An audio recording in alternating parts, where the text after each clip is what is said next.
شروع کرتا ہوں خدا قادر مطلق باپ ابراہیم، باپ اسحاق اور باپ یعقوب کے خدا کے نام سے، جو کل کائنات کا مالک، رازق اور خالق ہے۔ سب سے پہلے میں ٹیلی ویژن کے آنر اور اس کی پوری ٹیم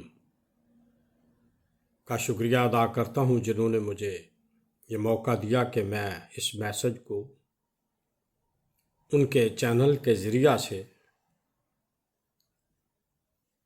پبلک میں عیاں کر سکوں۔ اس کے لیے میں ان کا اور پوری ٹیم کا تہ دل سے شکر گزار ہوں۔ اب بات کرتے ہیں، تھوڑی سی پولیٹیکل ہے اور تھوڑی سی مذہبی۔ یہ میری ایک ذاتی رائے ہے، ہو سکتا ہے یہ غلط ہو، مگر یہ میری ایک ذاتی رائے ہے اور میں اپنی ذاتی رائے پیش کرنے لگا ہوں۔ ذاتی رائے یہ ہے کہ عمران خان ذاتی طور پر ایک بہت ہی اچھے انسان ہیں۔ اگر کمزوری میں ان سے کوئی گناہ، کوئی غلطی یا کوتاہی لندن میں رہتے ہوئے ہوئی ہے تو وہ ملک کے اگینسٹ نہیں، وہ ملک کے خلاف نہیں گئے، کبھی بھی نہیں۔ انہوں نے ملک کا فائدے کے لیے اپنی والدہ صاحبہ کے نام پہ شوکت خانم جو بنایا، تو یہ بھی ایک ٹرسٹی ہاسپٹل ہے جس میں ملک کا اور قوم کا فائدہ ہے۔ اس کے بعد انہوں نے القادر کا جو ٹرسٹی ہے وہ بھی ملک و قوم کے لیے ہے۔ یونیورسٹیز کا جو کام انہوں نے کروایا ملک و قوم کے لیے ہے۔ تو اس طرح سے جو سب سے بڑا کام انہوں نے کیا، جو قوم جس کو سمجھنے میں ابھی تک قاصر ہے، سب سے بڑا کام انہوں نے کیا، اور انہوں نے جدوجہد کی کہ ہماری جو اسٹیبلشمنٹ ہے، جو برسوں سے نہ کسی سیاستدان کو اٹھنے دیتی ہے اور نہ ہی سیاست کرنے دیتی ہے، ان کے لیے ان کو انہوں نے کہا کہ آپ ان کاموں سے دور ہو جاؤ۔ تو جو سٹینڈ انہوں نے لیا ہے وہ اتنا قابل تعریف ہے کہ کتنی بھی تعریف کرو کم ہے۔ اس لیے میں چیف جسٹس عزت مآب چیف جسٹس عمر بندیال سے دل کی گہرائیوں سے اپیل کرتا ہوں کہ ہمایوں دلاور جج صاحب نے جو فیصلہ دیا ہے اسے کالا دم قرار دیا جائے، اور عمران خان کو جتنی جلدی ہو سکتا ہے عزت طور پر ان کے گھر بنی گالہ میں یا زمان پارک میں بھیجا جائے عزت کے ساتھ، کیونکہ وہ ملک اور قوم کو شعور دے رہا ہے۔ وہ ملک اور قوم کی عزت بڑھانا چاہتا ہے۔ کیسے؟ ایسے ہم امریکہ میں جاتے ہیں، UK میں جاتے ہیں، یورپ میں آتے ہیں، تو ہمیں ایک ایسی نگاہ سے دیکھا جاتا ہے کہ جیسے ہم کوئی چور ڈاکو ہیں، کوئی ٹیررسٹ ہیں، کوئی یہاں قرآن لے کے آ گئے ہیں، تو ہمیں نفرت کی، ہیٹریٹ کی نگاہ سے دیکھا جاتا ہے۔ اور عمران خان ان چیزوں سے ہمیں آزاد کرنا چاہتے ہیں تاکہ ہماری عزت ان ملکوں میں اسی طرح ہو جس طرح ہم ان کو عزت دیتے ہیں۔ تو کیا یہ جرم ہے؟ عمران خان چاہتے ہیں کہ اگر جج کی بیٹی یا آرمی چیف کی بیٹی یا پرائم منسٹر کی بیٹی گناہ کرتی ہے تو کیا اسے سزا نہیں ملنی چاہیے؟ اگر وہ مجرم ہیں تو ان کو بھی اتنی ہی سزا ملنی چاہیے جتنی ایک غریب آدمی کو ملتی ہے۔ وہ عمران خان کا مطلب صرف اور صرف ایکویلٹی پہ بات کرنا ہے تاکہ سب کے حقوق برابر ہوں، جیسے کہ یورپ میں ہیں، سوئٹزرلینڈ میں ہیں، ڈنمارک، سویڈن، ناروے، سب میں برابر کے حقوق ہیں، ہر انسان برابر ہے۔ آج اگر ہر انسان برابر نہ ہوتا نا تو جیسے انڈیا کے لوگوں کا یہاں ارب پتی بزنس ہے، جیسے پاکستانیوں کا ارب پتی بزنس ہے، یہ نہ ہوتا۔ یہاں پر انسانی حقوق کو سب سے پہلے لیا گیا تاکہ ہر انسان برابری کی سطح پر زندگی بسر کرے، اور یہی بات عمران خان پاکستان میں پیدا کرنا چاہتے ہیں۔ اگر کچھ لوگوں کو اس پر اعتراض ہے تو وہ بتا سکتے ہیں کہ کیا اعتراض ہے۔ اسی طرح عمران خان کی خواہش ہے کہ ہمارے ملک کے لوگ کہیں بھی جائیں تو اب رہی بات اسٹیبلشمنٹ کی، وہ چاہتے ہیں کہ اسٹیبلشمنٹ کا جو رول ہے وہ ہے ایک ورکر کی حیثیت سے، ایک نوکر کی حیثیت سے، ایک ملازم کی حیثیت سے، نہ کہ اب جب اسٹیبلشمنٹ نے خواہش کی ہے کہ ہم زمیندارہ زمینوں کے کام میں کیوں؟ کیا یہ سول لوگ ہیں؟ یہ فوجی لوگ ہیں، ان کا کام ہے جب ان کی ضرورت پڑے، پرائم منسٹر ہو یا پریزیڈنٹ ہو، تو جب ان کو کوئی حکم ملے کہ یہ کرو تو وہ کام یہ کریں ایز ملازم کی حیثیت سے، نہ کہ اپنے آپ کو شومنٹ کریں کہ ہم بڑے ہیں اور کوئی بھی سیاستدان اگر سار اٹھائے گا تو ہم دبا دیں گے، جیسے کہ خان صاحب، ایوب خان صاحب نے دبایا، یحییٰ خان صاحب نے دبایا، پرویز مشرف نے دبایا۔ تو دیکھو یہ غلط کر رہے ہیں، اور اگر یہ غلط کر رہے ہیں تو میری یہ ایک رائے ہے کہ کسی بھی ریٹائر فوجی کو کسی ادارے میں کبھی کام نہیں ملنا چاہیے، کبھی بھی نہیں۔ انہوں نے خدمت کی، یہ پینشن پہ آئے، ریٹائر ہوئے، اپنے گھر رہیں، کسی ادارے میں کسی ریٹائر فوجی کو کام نہیں ملنا چاہیے، بالکل بھی نہیں۔ یہ کانسٹیٹیوشن میں آنا چاہیے، یہ پہلی بات۔ دوسری بات، کوئی بھی فوجی ریٹائر ہو، وہ چاہے ینگ ایج میں ہو، اسے اگر کاروبار کرنا ہے تو وہ کرے، مگر کسی بھی گورنمنٹ کے ادارے میں یا پولیٹیکل کسی بھی پارٹی میں اس کی اٹیچمنٹ نہیں ہونی چاہیے، چونکہ ملک میں جو شرارت اٹھتی ہے ان ریٹائر افسران کی وجہ سے اٹھتی ہے کہ یہ فوج کو ورگلا کر کے حکومت کے خلاف کرتے ہیں، اور اس طرح سیاستدان جو ہیں وہ کام نہیں کر پاتے جو کہ ان کو کرنے چاہیے، یا جو وہ خواب دیکھتے ہیں وہ خواب ختم ہو جاتے ہیں۔ اب آتے ہیں تھوڑا سا پولیٹیکل لوگوں کی طرف جنہوں نے ملک کو چلایا، جیسا کہ پریزیڈنٹ بھٹو نے، جیسا کہ نواز شریف نے، جیسا کہ جنیجو نے، جیسا کہ آصف علی زرداری نے۔ ہر انسان سے کہیں نہ کہیں گناہ، غلطی، کوتاہی ہوتی ہے۔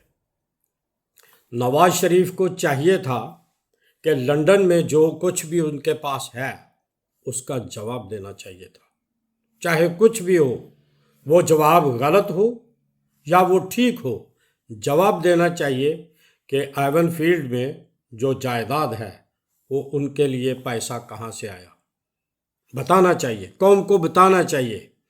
اور اگر فرض کرو وہ غلط ہیں تو قوم سے اس طرح ہاتھ جوڑ کر معافی مانگے اور قوم کو کہیں کہ دیکھو مجھ سے غلطی ہوئی ہے، مجھے معاف کر دو، اور قوم پر چھوڑ دیں فیصلہ کہ قوم ان کو معاف کرے یا قوم ان کو سزا یافتہ مجرم بنائے، قوم پر چھوڑ دیں۔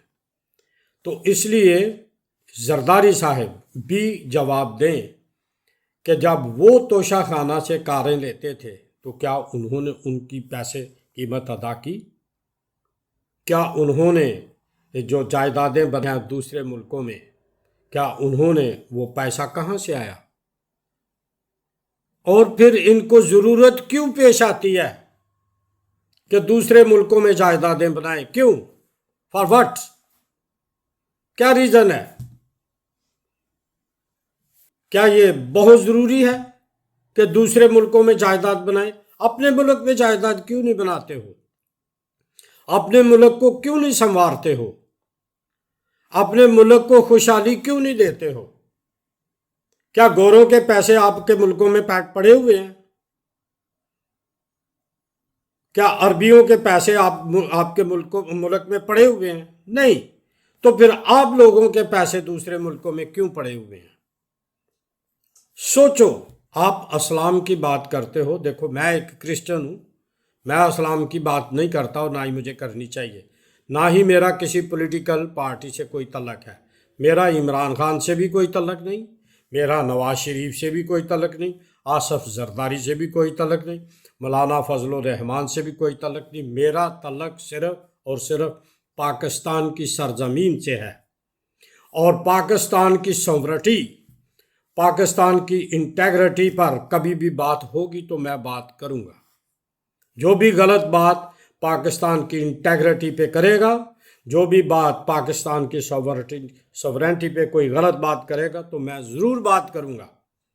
میرا حق ہے، کیونکہ وہ میرا ملک ہے، اور میں اپنے ملک کے لیے کبھی بھی کوئی بھی بات کر سکتا ہوں، جس کو کوئی مائی کا لال چیلنج نہیں کر سکتا. میں صرف اب باجوہ صاحب کے پاس پیسہ کہاں سے آیا ہے؟ آسم صاحب کے پاس پیسہ آسٹریلیا میں کہاں سے آیا ہے؟ پرویز مشرف کے پاس جائیدادیں خریدنے کے لیے پیسہ کہاں سے آیا ہے؟ تو ہماری اسٹیبلشمنٹ کو شرم آنی چاہیے کہ یہ جو کام کر رہے ہیں، کس بریگیڈیئر کے پاس پیسے نہیں ہیں، کس جنرل کے پاس باہر پیسے نہیں ہیں، کس کی اولاد باہر تعلیم حاصل نہیں کرتی، ان کے پاس پیسے کہاں سے آتے ہیں؟ بے ایمانی جب تک تم اسلام کرتے ہو، جب تک بے ایمانی کو نہیں چھوڑتے، تب تک خدا آپ کی مدد نہیں کر سکتا، بالکل بھی نہیں کرے گا. 70 سالوں سے ملک بنا ہوا ہے، ملک کسی کا غلام نہیں تھا، ملک الگ سے بنا ہے، ملک کسی کی غلامی میں نہیں تھا. پہلے ہندوستان کا ایک حصہ الگ ہو گیا اور ہمارا ملک بنا. اور یہ بھی میں آپ کو بتاؤں کہ پاکستان پہلا ملک ہے جو لا الہ الا اللہ محمد رسول اللہ کے نام سے نہیں بنا، بلکہ پاکستان اللہ کے نام سے ضرور بنا ہے، کلمے کے نام سے ضرور بنا ہے، مگر یہ ملک ایک سیکولر ریاست کی حیثیت سے سامنے آیا جہاں پر سب کے حقوق برابر ہوں گے. اب میں مسلمانوں سے ایک سوال کرتا ہوں نا، کہ کیا مسلمان کرسچنوں کو حقوق دے رہے ہیں؟ ہندوستان میں کرسچن ڈیفنس منسٹر رہے، ہندوستان میں پریزیڈنٹ مسلمان رہا، ہندوستان میں پرائم منسٹر سکھ صاحب رہے. کیا پاکستان میں بھی کوئی کرسچن پرائم منسٹر بنے؟ کیا پاکستان میں بھی کرسچن ڈیفنس منسٹر بنے ہیں؟ کیا پاکستان میں بھی کوئی کرسچن پریزیڈنٹ بنا ہے؟ تو آپ سوچو کہ جس اسلام کو دنیا میں پیش کرتے ہو کہ وہ برابری کی سطح پر سب کو حقوق دیتا ہے، کیا کرسچن بیوقوف ہیں، تعلیم یافتہ نہیں؟ تو سوچو اس پر سوچنے کے بعد میں دوبارہ سے اپنی اسٹیبلشمنٹ کے سامنے ہاتھ جوڑ کر کہتا ہوں کہ عمران خان پر آپ اس کو چھوڑ دو، آپ اس کو پارٹی کے چیئرمین سے بھی ختم کر دو، آپ اس کو صرف اور صرف گھر میں بیٹھنے دو عزت سے، وہ کمپین پر بھی پابندی لگا دو. یہ 13 پارٹیاں ہیں نا، 14ویں اور 15ویں پارٹی بھی شامل کر رہو، کوئی بھی الیکشن نہیں جیت سکتا، کیونکہ وہ سچائی پر کھڑا ہے اور عوام اس کے ساتھ ہے. اور جس کے ساتھ عوام کا سمندر ہوتا ہے نا، نو باڈی چیلنج دیٹ، کوئی آدمی اس کو چیلنج نہیں کر سکتا. میرا چھوٹا سا یہ پیغام ہے آرمی چیف عزت مآب جنرل آصم منیر صاحب سے، کہ یہ جو ظلم آپ کے ہوتے ہوئے ہو رہا ہے اسے بند کیا جائے. میں شہباز شریف سے بھی کہوں گا، نواز شریف سے بھی کہوں گا، اور زرداری صاحب سے بھی کہوں گا کہ ظلم کی انتہا کبھی نہیں ملک میں ہونی چاہیے، اور آپ لوگوں کو چاہیے کہ عمران خان کو آزاد کر دیں.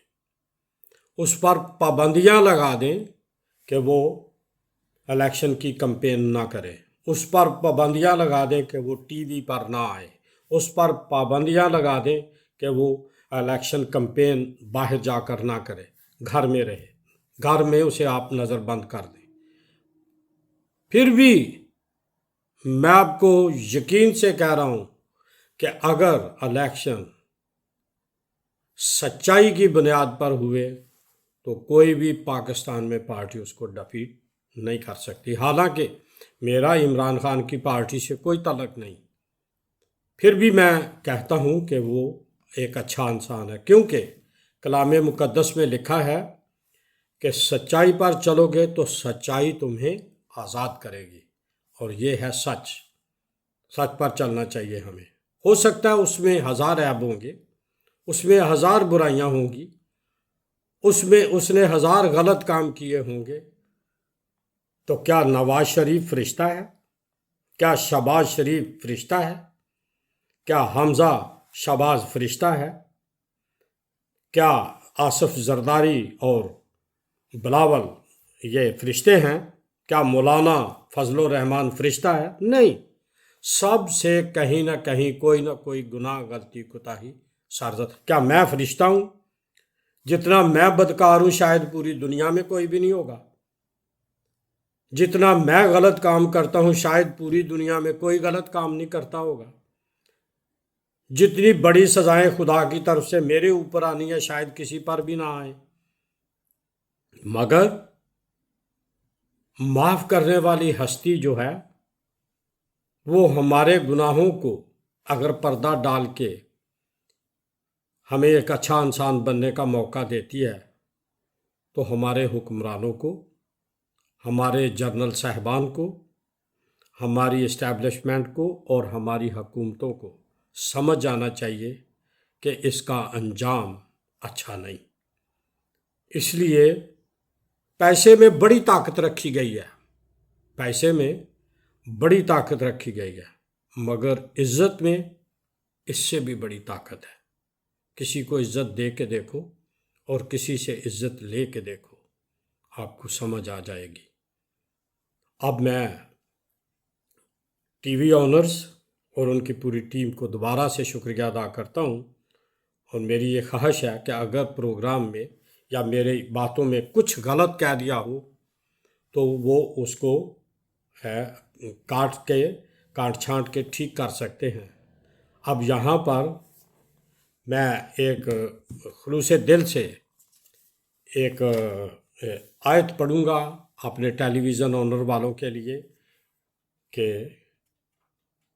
ٹیلی ویژن والوں کے لیے میں کلام مقدس کی ایک آیت پڑھنے لگا ہوں، وہ ہے کہ تیرا سورج پھر کبھی نہ ڈھلے گا، تیرا سورج پھر کبھی نہ ڈھلے گا اور تیرے چاند کو زوال نہ ہوگا، کیونکہ خداوند تیرا خدا تیرے ساتھ ابدی نور ہوگا۔ قادر مطلق باپ آپ کے ٹیلی ویژن کو، آپ کی پوری ٹیم کو بہت برکات دے، اور باپ ابراہیم، باپ اسحاق اور باپ یعقوب کا خدا بڑی برکات کے ساتھ ہمیشہ آپ لوگوں کے ساتھ ہو۔ اگر کچھ غلط کہہ دیا ہو تو sorry, thank you, bye bye.